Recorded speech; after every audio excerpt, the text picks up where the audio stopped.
Where can you find some of the best of the bow tie breed? It's the Menards Chevy Show, and this week we come to you from deep in the heart of Texas.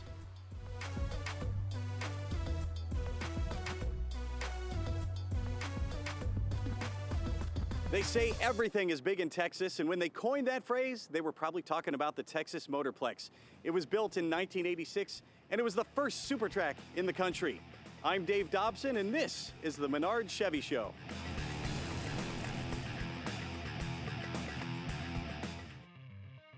Well, if you've ever been to Texas, you know the folks here love their pickup trucks, and they love their classic pickup trucks, and this fabulous 57 belongs to Stephen Cato. Stephen, you've done everything on this truck. What do you call it? I call it the Mutt. What kind of parts are thrown into this thing? Well, how I came up with the name is it's sitting on a C4 Corvette suspension, 1987. It's got an engine out of a 06 Cadillac Escalade. The seats come out of a 91 Chevy Suburban. So it's kind of a entourage of things thrown together. And of course, these wheels are taller than me. What do you have on it? What I have is 4G autos. I have 24s in the back and 22s in the front, and I had them custom made for the truck to fit on it. The interior, like I said, were seats out of a 91 Chevy Suburban. What we did, normally the bucket seats are really tall. We cut them so it wouldn't stick out of the back window of the view as much. And we had them wrapped with black leather with red stitching with perforation and perforated insert. So with that, and we've got a suede headliner. We've got LED lights for glowing at night. We've got navigation inside with rear view camera. Cold AC. And the Cadillac engine, what kind of power does it make? Well, we've got a mild cam in it with flat top pistons, and when I had it dynoed at about 520 at the wheel. How did you find this truck, and what did you do with it once you found it? Well, I searched far and wide for this truck, and I found it in Granbury, Texas. And it was a rust bucket. You wouldn't believe that this is the same truck. So with a few other donor trucks, we put together this truck here, but it took about 3 years on this build. Didn't have to walk too far to find another fabulous 57 Chevy pickup. This one belongs to Lawrence Harper, a buddy of Stephen's. Correct. Tell us about this 57. This 57 is one that came from California. It was a great body to start with, so I didn't have to deal with all the rust as normal you have to do. And good build, you know, the truck had a long bed on it, cut the bed, shortened the bed, and decided I wanted to put a big block Chevy in it to make some real good horsepower. So it's a 427 big block Chevy with a set of Maryland heads on it and 871 blower with two 750 Hollies on it, and it will turn the tires back in the back. You know? Let's talk about the tires and wheels. What do you have on it? The wheels are Boyd Coddingtons. They are kind of a one-off design. You don't hardly see them anymore, and something that you just don't see every day is the reason I like them so much. You know. Looks like you cannibalized some seats for the interior. Where are those from? Now those seats came from a custom builder that builds seats basically for older trucks. Fit like a glove. Actually has a cooler in the bottom, fold-down center armrest, and really, really comfortable leather seats. Speaking of really neat, the wood in the back of the bed looks pretty sweet. Did you do that yourself? I did that myself. Cedar wood, always loved cedar, you know, and my buddies all told me I was crazy for using cedar, but hey, it looks good, I like it, and I might change it someday, but for right now, it's pretty sharp, and the price was right. 70 bucks is what the wood, you know. And the price of the labor was right. The labor was right because I did most of it myself. This week's Rock Auto Restored Award goes to Doug Picar. His 79 Camaro was a labor of love. How long did it take you to find this car, and what were you looking for in a Camaro? It took me about three and a half years to find this car. I was specific. I wanted a 79 Real Z28. I wanted this color, code 24, bright blue. I had to have T-tops, and I wanted a 4-speed car, and it wasn't the easiest thing to find. And what did you do to it once you got it home? I spent 5 years doing a frame-off nut and bolt restoration. I worked for a company called Supercar Creations at the time, and the owner was a stand-up guy, real nice, let me keep the car in the shop. After work, I spent long nights in the back corner of the shop just building the car. How much in the car is original, and what's it got under the hood? It's got a 350 Chevrolet under the hood. When I bought the car, it was just a bare shell, no motor, no trans. I sourced as many correct date-coded parts as I could find and just rebuilt the car with as many NOS and old original restored parts I could find. My wife was a big part of the restoration. She was always by my side, and when the time come to get all the nuts and bolts ready to be sent out to be plated, she spent many hours in front of a cabinet blaster, bead blasting all the nuts and bolts for me. When the car was up on the rotisserie, her fingers were a lot smaller than mine, so she was able to sand all the little nooks and crannies underneath of the car and got it all prepped out ready for me, and helped with the assembly and reading the manuals and finding out which way bolts were supposed to go. She was definitely a big part of it. A lot of guys don't get that support, so you're very lucky, aren't you? I'm more than lucky. Recently, our son's come old enough where he's able to be riding it and had the T-tops off and slammed it in the second gear, and he had a big old smile on his face. Congratulations to Oklahoma's Doug Pekar on his Rock Auto Restored Award. More from the Menards Chevy Show, Texas style.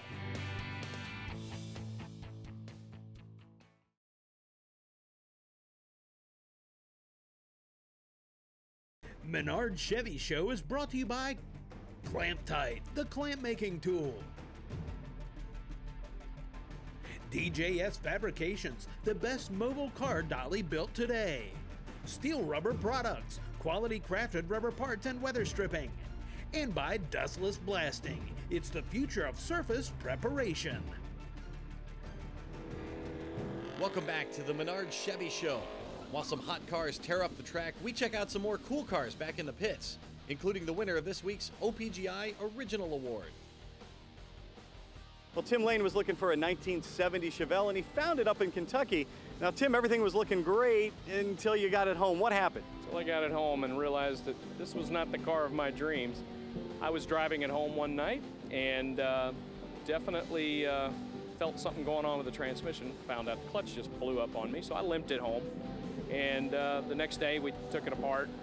I thought, maybe I'll get that clutch put in it and we'll get back on the road again. That didn't work out that way. I'm too picky. So I tore this car completely apart and restored it to what you see today. It took about a year and a half. What things on this car are original? I guess you'd say the whole drivetrain is original. You know, we worked around that. It's an original SS numbers matching car. But as far as the original sheet metal, the only thing that was originally on the car was the roof and the floor pan. Everything else I've changed. Fenders, door skins, quarters, everything. A story like yours, one that started with tragedy and ended in triumph, what does it feel like to come out smelling like a rose on that? Well, I mean, I love the car. I've always loved the car since I was in high school. I've always loved the car. So to see the car finished and remembering what I remember as a kid, it's awesome. I love it. What are your plans for the future? Not sure. I love the car. I don't have any real plans to sell the car. After all that, do you feel like it was worth it? Oh, for sure. Look at today. It's a great day. Yeah. It's nice to see people appreciate what you've done. And that's how you win the OPGI Original Award. Nice job, Tim Lane. The McPherson brothers have a really impressive stable of cars here. We've got a Plymouth and a couple of Corvettes, and of course the one we're talking about here, Glenn, is your 1967 Corvette with a 427. Tell us about this beauty. It's 427, 390 horse, power steering, power brakes, factory air, all original, numbers matching. It's got less than 900 miles on it from restoration. Did you guys do the restoration yourself? No, sir, I bought it that way in Arizona. How'd you find this thing? On the internet. Now, you and your brother have everybody's dream job as your retirement job. Tell me about that. Well, we decided we'd go into what was supposed to be a small buy, sell, trade, collect, and it's blossomed into 85 cars. What's it like driving this Corvette? Wonderful. It drives like a brand new one. Good cold air conditioning. Can't get any better than the 4-speed air conditioning, power steering and power brakes with that big old 427 up front. Our next car is naturally cool, and it's brought to you by Zing Tea. How did you find this vehicle? Well, I was up at Pate Swap Meet, and there was a guy up there had it. He hadn't quite all finished it, so I bought it. I was on my way to buy another one that was to build, and found this one, and it was a better deal, and loved it. What kind of condition was it in when you got it? Well, it was painted and everything, and then we just kind of finished a little of the motor work and tires and wheels, and did a little chassis work and changed the steering wheel, stuff like that. Just a little stuff. What's it like to drive it? I love it, man. It drives easy. Turn the air on, one finger, and just power steering, and just cool it, man. And no heating problems, nothing. Yeah, really love it. Why a Willis? What drew you to that? Well, when I was a kid, I stayed next to a drag strip. And there was a guy that used to come race called Stonewood and Cooks. And I loved those guys, and a lot of times my mother wouldn't let me go to the drag strip, but I could lay in my window and hear them. And I knew when that car cranked, I knew the sound of it. And I used to draw pictures and put them on my wall. And I said, when I get able, I'm gonna get me a Willis. So that's how I ended up with one. So now when you close your eyes, are you a kid again racing down the drag strip? Well, no, I really would like for other people to know what it is. A lot of people don't know what a Willis is because they quit making them like pre-war, like 1942. They started making tanks and stuff, and they quit making cars. And then when they went back to make them, they didn't make the cars, they just made a Willis truck. So a lot of people don't know what they are, but man, I love them. And the ones that do, know what they are. They really like my car. And we really like it too. It's from Zing T, and it's naturally cool. And when we come back, more up-close looks at Chevrolet style from days gone by, as the Menards Chevy Show from Ennis continues.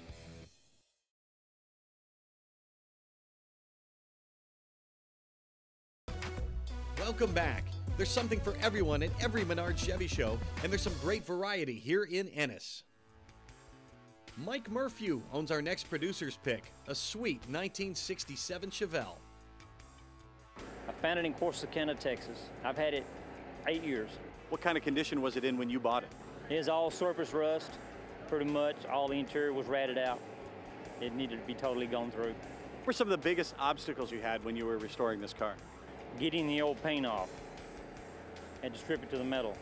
How long did all this take you? About 1.5 years. So what do you have under the hood, and how does it compare with the factory engine? Well, it's 454 now. It was 396 before. 400 turbo. It's original 12-bolt. Other than that, you can't really tell much difference in it.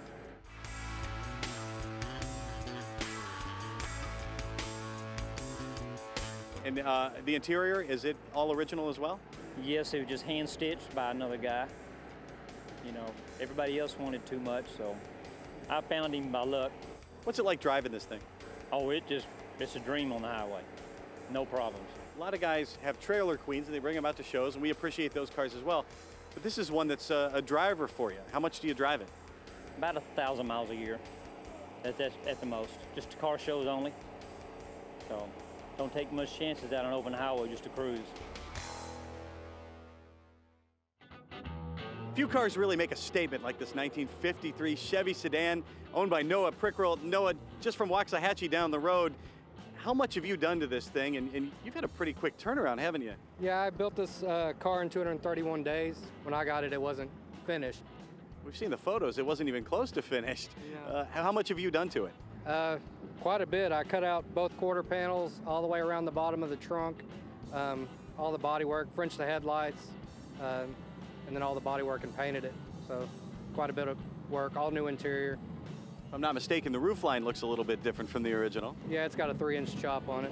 It was chopped by a place in Athens, Texas, called Miller Metal Works in a metal shaping class. I try to drive it every weekend when I can, weather permitting. Of course, I don't drive when it's raining, but yeah, it's a lot of fun. I enjoy it. You've made a lot of modifications, but there's a lot of things that are still the same on it. What have you not touched, or what have you just repaired from what was original?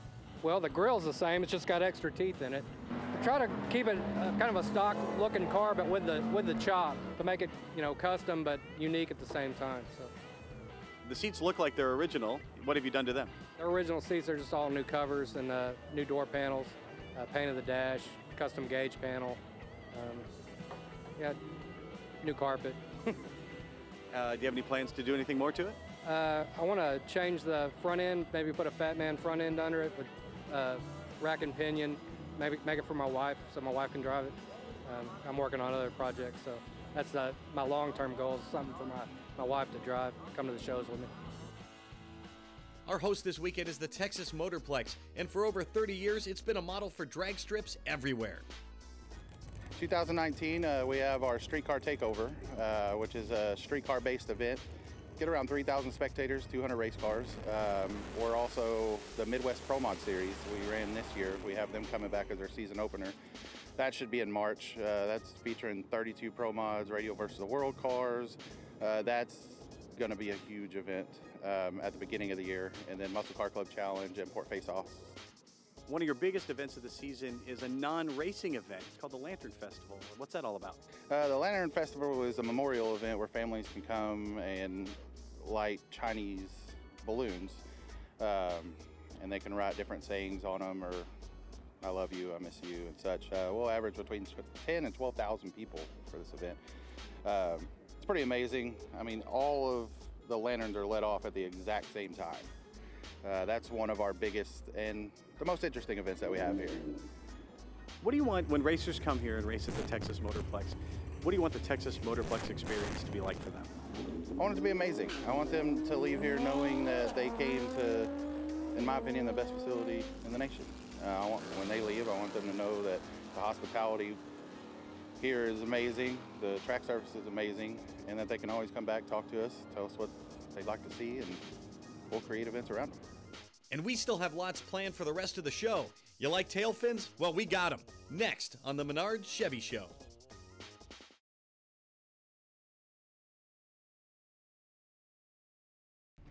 Menards Chevy Show is brought to you by Heat Shield Products, America's high-performance insulation.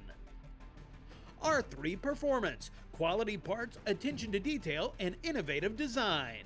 Champion Cooling Systems, high-performance aluminum radiators. And by Borla, the world's most winning exhaust. Welcome back to the Menards Chevy Show here in Ennis, Texas. You're looking at some beautiful paintwork on the roof of this 1958 Chevy Del Rey. I am down here. That's right, it's a lowrider. This is some handiwork by Chubby Loya, and it's just one of the magnificent specimens on display here in Ennis. So take a little trip. Take a little trip with me. Let's look at the next car. This car is cool, but I think your story is even cooler. Talk about your affinity for the 57 Chevy. Well, I owned one when I was in high school as a youth, and things happened in my life and caused me to have to sell the car. And in 1981, I sold it and regretted seeing it leave the driveway from the day that it went. And I always talked about getting another car, and over the course of many years, I looked and thought and never did buy one. But a couple of years ago, I was blessed to be healed of cancer. And after that, I really got serious about finding another car, because you just don't know if you're ever going to have another tomorrow when you have that kind of an experience. So yeah, I found this car out in Athens, Texas, and belonged to an older gentleman that quit driving it, and it's set up for a long time, probably been restored about 20 years ago. And I had to do all the typical things to get it back to where you could drive it a lot, fixing oil leaks and brakes and such as that. So that's where we're at now. Got my car back. I even have my monkey hanging in the mirror. That was the same monkey that was in my first convertible in the 70s. Finding parts for a 57 Chevy can be hard, but finding the monkey seems about near impossible. How'd you find that? I've had the monkey since 1970. I never got rid of him. He's been in everything I've driven. How much do you drive it? I drive it every chance that I can, especially with the top down. I don't even like putting the top up. I park it with the top down. Sonny Hudson is the proud owner of our next producer's pick. Sonny, tell us about this beautiful 67 Camaro. Well, I'm the third owner. The first gentleman had it for 26 years. Second owner had it for 25 and died with it. Second owner's the one who put the stereo in it, put the disc brakes on it, and had it repainted the original color back in 2000. So this paint job is 18 years old. Drives like a dream. It is just unbelievably smooth. Everything is what it was from day one, as shown on the Chevrolet showroom floors. Yeah, it's a very, very unique car. It also has deluxe interior in it, which is a bench seat with a fold-down armrest, which makes it appear as if you have bucket seats without a console. Also, with the deluxe interior, it has no dome light. It has 2 interior lights on the back pillars, which is really cool at night when you open it up with that blue and white interior. Yeah, I do know this, that it is. I have the original build sheet from the car with a Protecto plate, and in the bill of sale, you'll see where it's got deluxe interior. The guy paid $34 extra for that push-button radio. It's no longer in it, but it was not in it when I bought the car. I'm presently seeking one that I might be able to install. You're a car guy. You've had cars, in and out of your life. Yeah. What kind of feelings does a cool car invoke in you when you're driving it? Dude, it's about getting recognition, because people see cars like this that you don't see anymore. Like, you'll see this car, they're like these cars that they're driving around with big blown engines in them and big tires and pipes and all that. And in driving something like this, a classic car like this, you just get a zillion thumbs up. I mean, a guy came by on his Harley and yelled out to me, "Nice car!" on the freeway. We hope you enjoyed this Chevrolet show and tell from the Texas Motorplex. Thanks for joining us on the Menards Chevy Show. We hope you join us next time. So long from Ennis.